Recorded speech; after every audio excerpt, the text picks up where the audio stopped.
Eu nunca acreditei em lobisomens até a noite em que encontrei o corpo da minha filha mais nova, pendurado nos galhos retorcidos do umbuzeiro atrás de casa. Seu pescoço estava aberto, mas não havia sangue no chão. Apenas um rastro de pegadas deformadas, mais parecidas com patas do que com pés humanos, levando-o em direção ao cemitério abandonado da fazenda. A lua estava cheia e o vento soprava quente, carregando um cheiro de carne podre que não vinha de animal nenhum. Minha esposa, Maria, caiu de joelhos ao ver o que restou da menina, e seu choro ecoou no silêncio do sertão como um lamento condenado. Foi então que o padre Oliveira apareceu na minha porta, suando frio, segurando um crucifixo de prata tão gasto que quase não dava para ver o Cristo nele. Ele não precisou dizer nada, eu já sabia. A besta que matou minha filha não era um bicho qualquer, era coisa do outro mundo. O velho padre me puxou para dentro de casa e fechou as janelas antes de falar, como se temesse que algo estivesse ouvindo do lado de fora. Sebastião, ele sussurrou. Essa criatura não é viva, mas também não está morta. Ela é um lobisomem, sim, mas não daqueles que viram bicho e voltam a ser gente de manhã. Esse aí já foi homem uma vez, mas agora é só maldade encarnada. Ele olhou para o crucifixo na mão e então me entregou, dizendo que eu devia derretê-lo e fundir balas com ele. Prata sagrada, Sebastião. Só isso pode mandar essa coisa de volta para o inferno. Eu não questionei. Peguei o crucifixo, sentindo o metal frio como gelo mesmo no calor da noite, e naquele momento jurei que ia caçar aquela criatura até o fim, mesmo que me custasse a alma. Nos dias seguintes, enquanto preparava o rifle, a cidade inteira ficou em silêncio. Ninguém saía depois do pôr do sol.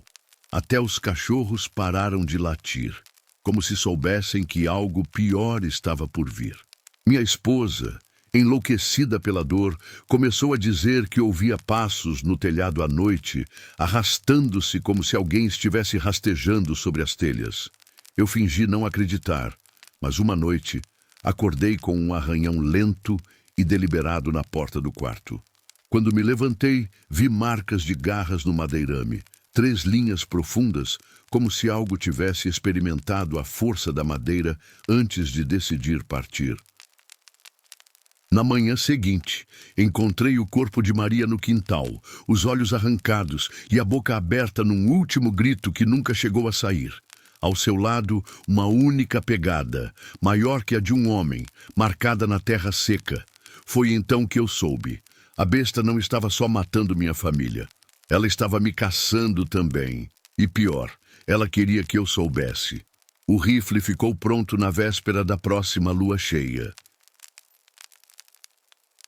As balas de prata brilhavam sob a luz das velas, e eu podia jurar que o metal sussurrava quando eu as encaixava no tambor. Padre Oliveira veio me abençoar a arma, mas parou quando viu minha expressão. Você já decidiu, não é? Ele perguntou. Eu não respondi. Não precisava. A única coisa que restava na minha cabeça era o som daquela criatura rindo no escuro, esperando por mim. E dessa vez, eu não ia deixar ela chegar primeiro. A lua surgiu no céu, como uma ferida aberta, vermelha e inchada, derramando sua luz doente sobre o Cariri. Segurava o rifle com dedos que já não tremiam. O medo tinha virado algo mais denso dentro de mim. Uma raiva fria que queimava mais que o sol do meio-dia. As balas de prata, fundidas do crucifixo do padre, pesavam no coldre como pecados prontos para serem confessados. Eu sabia que a criatura estava lá fora, escondida nos contornos da caatinga, onde os espinhos do mandacaru se torciam como dedos ossudos. Os cachorros da fazenda dos Oliveira começaram a uivar primeiro, um coro de pânico que durou até o momento em que, um por um, se calaram. Depois, só restou o silêncio. Um silêncio errado, daqueles que entram nos ossos e fica remexendo neles. Foi então que ouvi um farfalhar vindo dos arbustos secos, seguido por um gemido baixo, não de dor, mas de fome. Sebastião! A voz era dela, da minha Maria, um sussurro rouco que escorria da escuridão como sangue de um ferimento. Meus dedos se apertaram no rifle, mas não atirei. Sabia que era um truque. A besta gostava de brincar, de fingir que ainda guardava pedaços dos que tinha matado. Por que você não me salvou, Sebastião? A voz veio de novo, agora mais perto, e o cheiro chegou antes dela. Carne podre e terra molhada, o mesmo fedor que tinha enchido a casa na noite em que encontrei Maria morta. Quando me virei, vi os olhos primeiro. 2 pontos amarelos brilhando no escuro como brasas. Eles não piscavam. Só me encaravam enquanto o vulto se arrastava para fora da vegetação, seu corpo se contorcendo como se os ossos ainda estivessem se quebrando por dentro. Atirei. O som da bala de prata atingindo carne foi seguido por um uivo que não era humano nem animal. Era o som de algo antigo, algo que tinha ficado preso entre mundos por muito tempo. A criatura caiu de joelhos, e por um segundo, sob a luz da lua, eu jurei que vi o rosto do meu filho mais velho, Pedro, morto havia 10 anos numa enchente. Seus lábios se moveram, mas o que saiu foi a voz da besta, rouca e cheia de dentes. Você errou o coração, caçador. Depois riu, uma risada que ecoou na minha cabeça como um sino de igreja tocando ao contrário. Quando recarreguei, ela já tinha sumido no mato, deixando para trás apenas um rastro negro no chão. Sangue, mas não como o nosso. Mais grosso, mais quente e pulsando como se ainda estivesse vivo. Corri atrás, pisando naquele sangue que grudava nas botas como melado de cana. A caatinga ficava mais densa a cada passo, os galhos arranhando meu rosto como mãos ossudas tentando me segurar. Foi quando ouvi o segundo gemido, não da frente, mas de trás, e então outro à minha direita. E outro. Era como se a própria mata tivesse ganhado voz, e todas elas sussurrassem meu nome. Parei, o coração batendo tão forte que eu temia que a besta pudesse ouvi-lo. Foi então que vi a árvore. Um juazeiro velho, seu tronco marcado com símbolos que eu não conhecia. Círculos dentro de círculos, cortados por linhas que pareciam arranhões profundos. E pendurado em um dos galhos mais baixos, ensopado naquele sangue negro, estava o rosário de Maria. O mesmo que ela sempre carregava. O mesmo que eu tinha enterrado com ela. A mão que segurava o rifle tremeu pela primeira vez naquela noite. Porque agora eu entendia. A besta não estava só me caçando, ela estava me trazendo para algum lugar. E o pior, eu estava seguindo. O cheiro de ferro queimado e carne apodrecendo me guiou até o riacho seco onde a criatura estava agonizando. A bala de prata tinha acertado o pulmão dela, ou pelo menos o que parecia ser um pulmão, porque o que se contorcia no chão não era exatamente um lobisomem como os livros descrevem. Seu corpo era muito mais longo que o de um homem, com articulações que se dobravam para trás como as de um louva-a-Deus. E os dedos, Deus, os dedos eram finos e compridos demais, terminando em garras negras que arranhavam a terra cada vez que ela se debatia. Quando me aproximei, os olhos dela me fixaram. Não eram amarelos como antes, mas sim vermelhos, do mesmo vermelho da lua naquela noite. E eu podia jurar que havia algo de humano neles, algo que reconhecia. Ela tentou falar primeiro. O som que saiu daquela boca cheia de dentes afiados foi um sibilo, mas depois as palavras vieram, distorcidas como um disco riscado. Você não devia ter voltado. A voz era do padre Oliveira. Eu recuei, sentindo o rifle ficar pesado nas minhas mãos. Como diabos ela sabia imitar vozes que nunca tinha ouvido? A criatura riu então, um som úmido que fez o sangue nas minhas veias gelar. Eu ouço tudo, Sebastião, até os segredos que você enterrou junto com sua mulher. Foi quando ela moveu uma das garras para o próprio peito e rasgou um pedaço de pele. Não sangrou, Só escorreu um líquido negro e espesso como petróleo. Com a ponta de uma garra, começou a escrever algo naquela pele solta, letras que fumegavam, como se estivessem sendo queimadas a fogo. Quando terminou, arrancou o pedaço de pele e estendeu para mim. "Toma", sussurrou, agora com a voz da minha filha morta. "É para você." As palavras estavam lá, gravadas em letras tortas.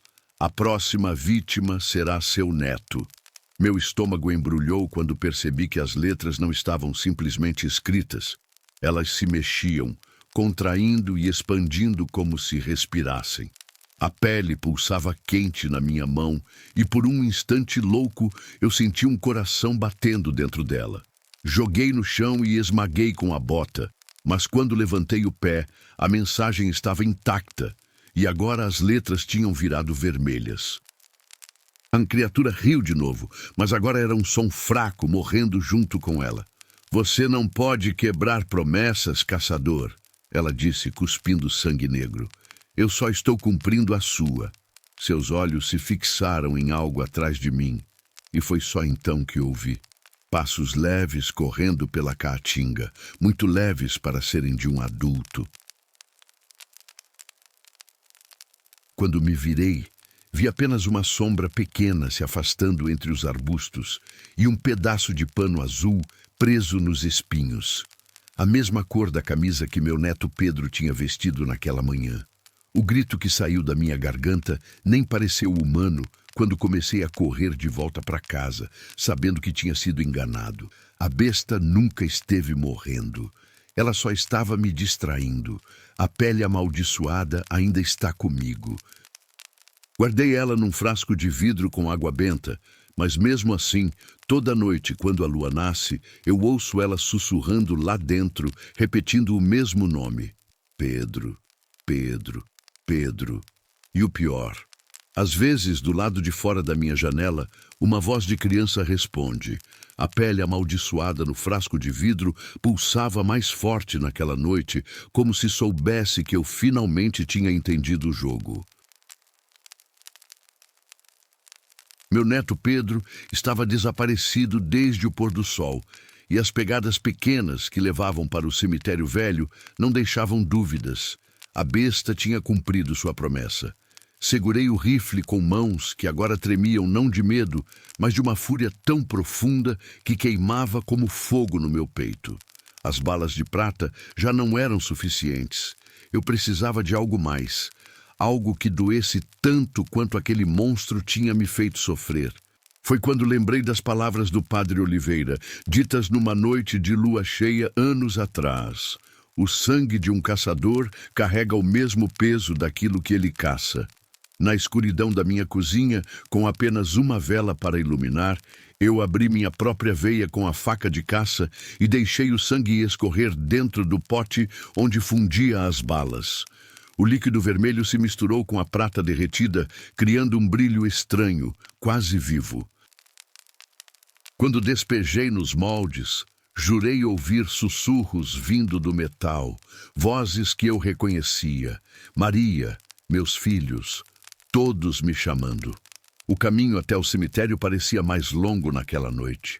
A lua estava coberta por nuvens escuras, mas eu não precisava de luz para saber onde pisar. Cada túmulo, cada cruz torta, cada pedaço de osso que aparecia no chão estava gravado na minha memória como um pesadelo que se repetia. Quando cheguei no túmulo da minha esposa, vi que a terra tinha sido revolvida, não por cima, mas por baixo, como se algo tivesse saído de dentro. E foi então que ouvi o choro. "Vovô!" A voz veio de trás da capela abandonada, fraca e assustada. Corri na direção, meu coração batendo tão forte que quase não ouvi os outros sons. O farfalhar de folhas secas, o rangido de ossos se movendo, o cheiro de carne podre, que ficava mais forte a cada passo. Quando vi Pedro encolhido perto do muro, com os olhos cheios de lágrimas e a camisa rasgada, quase caí de joelhos de alívio. Mas então ele estendeu a mão para mim e eu vi as unhas, longas demais, negras demais. Ela disse que eu posso ver a mamãe de novo. Ele sussurrou, e foi quando sua boca se abriu num sorriso que não era de criança. Era cheio de dentes afiados, brilhando na escuridão. Atirei. A bala atingiu Pedro no peito, mas não foi sangue que jorrou. Foi aquele líquido negro e grosso que eu já conhecia tão bem. Ele caiu de joelhos, mas não gritou. Só riu. Uma risada que ecoou por todo o cemitério enquanto sua pele começava a se desfazer, como cera derretendo. Você finalmente entendeu, Sebastião, disse a voz que agora não era mais do meu neto, mas da besta. Para matar um monstro, você tem que se tornar um. Quando olhei para minhas mãos, vi as garras crescendo. Quando senti o vento no rosto, percebi que meus dentes estavam afiados. E quando a lua finalmente apareceu entre as nuvens, iluminando o corpo do meu neto caído no chão, eu finalmente entendi o verdadeiro preço da minha vingança. Agora, sou eu quem uiva no escuro. Agora, sou eu quem espera pelos caçadores. E quando ouço passos na floresta, reconheço o cheiro do medo e da prata. Mas desta vez, não vou fugir. Desta vez, vou ensinar a eles a mesma lição que aprendi. Algumas maldições não podem ser quebradas, só repassadas. O rifle ainda está comigo, mas agora as balas são feitas de outra coisa. E o próximo tiro vai ser diferente. Eu sento na beira do açude seco, sob a mesma lua que me condenou, escutando os grilos cantarem o fim de mais um dia que não me pertence. Minhas garras, sim, minhas garras agora afundam na terra rachada, cavando valas que logo se enchem de um líquido negro e quente. O frasco com a pele amaldiçoada está vazio. Pedro a levou consigo naquela noite, quando os homens da cidade vieram com seus archotes e cruzes de sal. Eles pensam que me mataram. Eu os deixo pensar assim. Às vezes, quando o vento sopra do lado do cemitério, ainda ouço minha netinha chamando. Não pela voz da besta, não como imitação, mas dela mesma, do jeito que era antes de eu falhar com todos eles. É nesses momentos que enfio a boca cheia de dentes no pescoço de algum bode perdido e bebo até esquecer. A prata que fundi do meu próprio sangue agora adorna o colar que carrego. Um lembrete de que ainda há humanidade em mim, pouca, rasgada, mas suficiente para que eu nunca volte àquela cidade. Os caçadores novos, os que chegam com câmeras e gravadores, não sabem que estou aqui, mas os velhos, os velhos como eu era, eles sentem. Quando acendem fogueiras nas suas roças e colocam facas de prata debaixo das camas, é para mim que rezam, e eu, de meu canto escuro entre as pedras, atendo alguns pedidos. Deixo os inocentes em paz.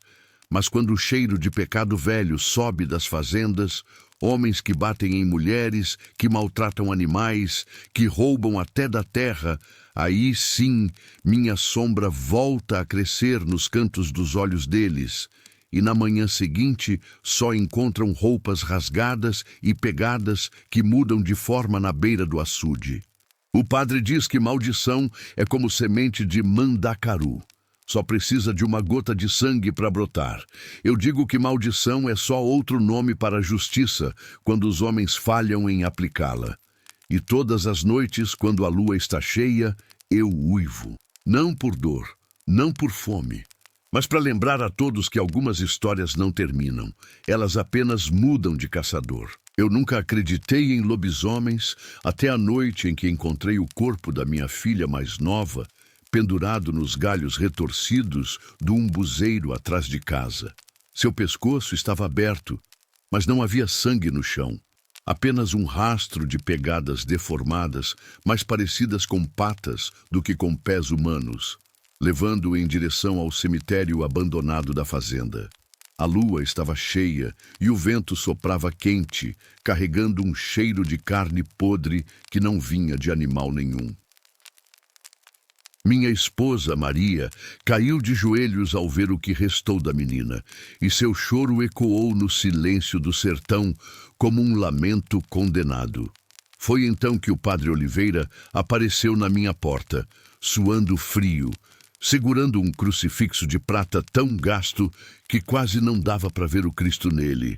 Ele não precisou dizer nada, eu já sabia.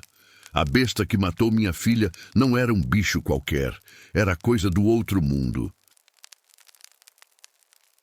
O velho padre me puxou para dentro de casa e fechou as janelas antes de falar, como se temesse que algo estivesse ouvindo do lado de fora. Sebastião, ele sussurrou, essa criatura não é viva, mas também não está morta. Ela é um lobisomem, sim, mas não daqueles que viram bicho e voltam a ser gente de manhã. Esse aí já foi homem uma vez, mas agora é só maldade encarnada. Ele olhou para o crucifixo na mão e então me entregou, dizendo que eu devia derretê-lo e fundir balas com ele. Prata sagrada, Sebastião. Só isso pode mandar essa coisa de volta para o inferno. Eu não questionei. Peguei o crucifixo, sentindo o metal frio como gelo mesmo no calor da noite, e naquele momento jurei que ia caçar aquela criatura até o fim, mesmo que me custasse a alma. Nos dias seguintes, enquanto preparava o rifle, a cidade inteira ficou em silêncio. Ninguém saía depois do pôr do sol. Até os cachorros pararam de latir, como se soubessem que algo pior estava por vir. Minha esposa